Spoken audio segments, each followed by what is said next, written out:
Hey friends, welcome to my channel Rajni 007 Maths Tutorials। तो friend आज का puzzle tricks number 525। चलिए देखते क्या है। चैनल पर आए तो प्लीज़ वीडियो को लाइक, चैनल को सब्सक्राइब करना बिल्कुल मत भूलिएगा। फ्रेंड आज का पजल है viral maths problem. Yes friend, इस सिंप्लीफिकेशन को हमें सॉल्व करना है।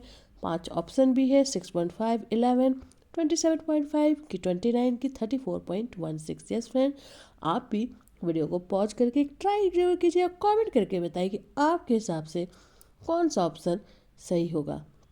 हो फ्रेंड, अब तक आपने ट्राई कर लिया, मुझे कमेंट और फीडबैक शेयर कर दिया। तो चलिए फ्रेंड, इसका सॉल्यूशन देखिए और देखिए फाइनली इस वायरल मैथ्स प्रॉब्लम का फाइनल आंसर क्या होगा। Let's see the solution.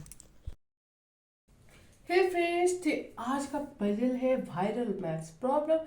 इस सिंप्लीफिकेशन को सॉल्व करना है फ्रेंड। 5 ऑप्शन भी है, कौन सा करेक्ट होगा, कैसे इसे सॉल्व करेंगे चलिए देखते हैं। तो फिर इस तरह के जब भी आपके पास क्वेश्चन आए तो हमें कौन सा रूल अप्लाई करना चाहिए, बोथ मस्ट रूल, राइट। अगर हम बोथ मस्ट रूल अप्लाई करेंगे फ्रेंड तो हम इसे इजीली सॉल्व कर पाएंगे। तो सबसे पहले बोथ मस्ट रूल के हिसाब से पहले किसे सॉल्व करना चाहिए, B for bracket.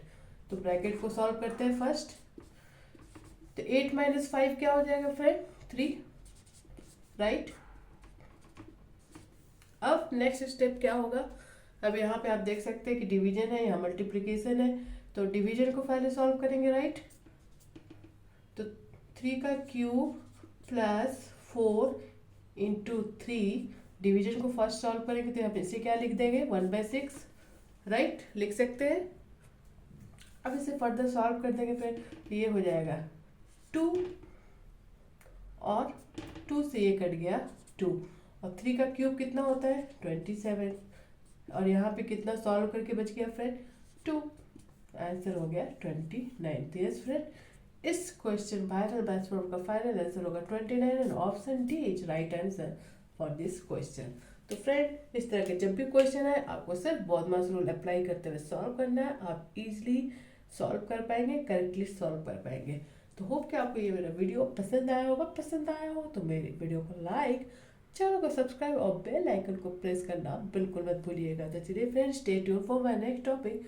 Till then, bye bye and thanks for watching.